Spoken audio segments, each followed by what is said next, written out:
Bloomberg, the billionaire Democratic candidate who's buying his way up the polls, has apparently deep ties to the DNC. And this is a problem that for some reason, no one seems to care about, no one seems to cover. It did get some coverage over at Sludge, a great publication that I highly recommend. And Sludge is reporting that his surrogates, his current surrogates, have seats on the DNC Rules Committee. So let's get into the details on who these people are and how bad this conflict of interest really is. As the Democratic National Committee establishes procedures for the Democratic presidential nominating process, 2 members of DNC rules committees simultaneously work on the campaign of former New York Mayor Michael Bloomberg. Michael Nutter, the former mayor of Philadelphia, who is a member of the Standing Rules and Bylaws Committee, was selected by Bloomberg in December of 2019 to serve as his campaign's national political chair. Nutter was nominated by former DNC chair Representative Debbie Wasserman Schultz in 2013. Oh, good. I know, and he has served on the Rules Committee since 2017. How is that not a conflict of interest, especially when you consider that the DNC just changed the rules in order to accommodate Mike Bloomberg in the debates? Coincidence. Yeah, so look, you can go too far with this. Obviously, if someone is involved in the DNC, they're going to have some connections to some politicians. I totally get that. They shouldn't.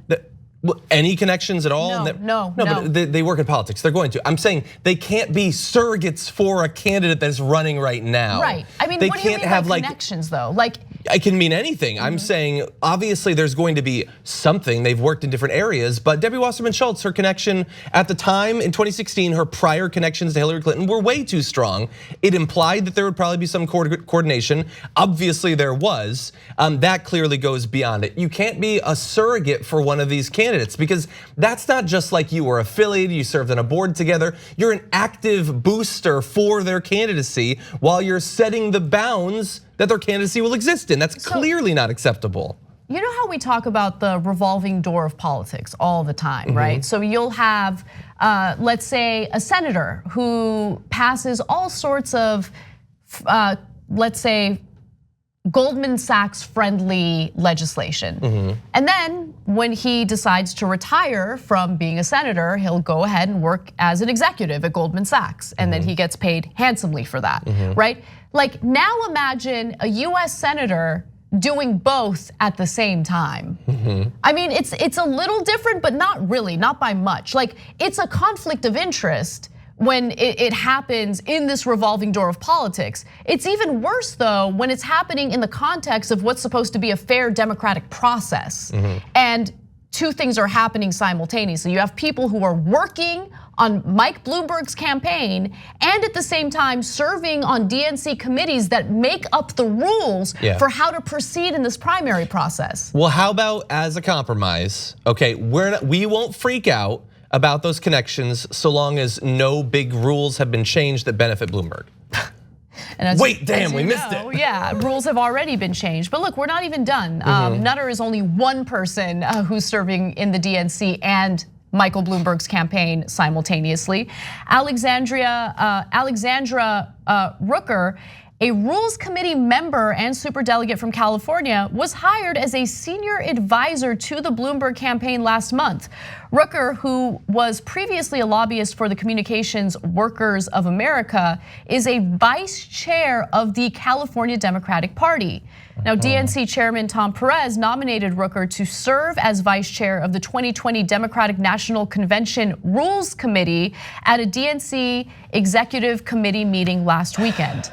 How is this okay? How is this okay? It's multi-layered. It's the involvement on the inside of what the rules are gonna be like, then working with the campaign to understand and potentially exploit those rules, and then crafting the rules to potentially benefit that person, and then at the end of the day, potentially voting to literally make that person president as a superdelegate. That's amazing. They call that synergy in the business world. I think this should be brought up in the upcoming Democratic debate. It's not gonna be brought up by the moderators, they don't care. I would be shocked if the moderators even know. But this is a great opportunity for a candidate, I'm hoping Bernie Sanders, to say, look at how deep this corruption runs. We have, I don't know if he's going to be on the stage tomorrow night. No, I don't, but I believe he's going to be on the next one. On the next one. Or hypothetically would qualify and almost certainly will. Well, I would still bring it up. And I would say, we have a problem with corruption in this country, and it doesn't end with legalized bribery. Here's an example of the corruption that takes place even in our own democratic process. And bring it up because the American people deserve to know about how this giant conflict of interest is taking place right now. Yeah, well, and it's also it's great synergy with the Iowa caucus. Say, this Iowa caucus has shown to a lot of people that the faith that they might have had in the process isn't necessarily justified, and we do have to be worried about who is actually running this thing on the national level and at the state level. And if there's obvious conflict of interest anywhere there, we have all the more reason to be worried about it. And what do you know? It's there. Now he's not on the stage right now, but thanks to a last-minute rules change, he'll be around soon. We're going to talk more in the future, but I just want to point out the connections between the DNC. Mr. Sanders, your time is up. Your time is up, Mr. Sanders. Wink. Right. No, I don't know. Yeah. But you know how it is. As soon as you start saying something that makes sense, they'll cut you off. Exactly. But people are primed, I think, to understand how delicate this process is. Delicate from the point of view of you actually wanting it to mean something and be run in an equitable fashion. And so I think bringing up these sorts of things would be incredibly timely. Definitely. One other issue that I feel is important to bring up is that there was quite a bit of money donated to the DNC right before Bloomberg decided to run. And Bloomberg, according to Sludge, donated $320,000 to the DNC on November 19th, 2019 in 3 donations of $106,500 as well as $800,000. That same day to a joint fundraising PAC between the DNC and state Democratic parties. It was actually Bloomberg's first donation to the DNC since 1998. Gee, I wonder why he decided to donate so much money to the DNC right before he decided to start running. And we now go to Jason Johnson on how he's still not an oligarch. Oh no, we don't have him. It's insane. It's insane, the many layers of connections, like even if he had nothing with the DNC, no contributions, no current people serving, his ability to spend $7 million a week or more, that would be enough to be worried. But his obvious influence over the party infrastructure, it could, like Russian oligarchs could learn something from Michael Bloomberg and might be in real time. Don't miss your chance to win a trip to Los Angeles and have dinner with Cenk, John, and me. Just head to tyt.com/dinnerinla to register to win. Sign up for a free Aspirations spend and save account. Then you just register your eligibility and swipe your Aspiration card daily on purchases to gain entries. Not only are you entering to win a trip to Los Angeles and dinner with TYT hosts, you're also not depositing your hard-earned money into fossil fuel exploration or production. As a friendly reminder, even if you already have an Aspiration account, you must still register for eligibility into the sweepstakes.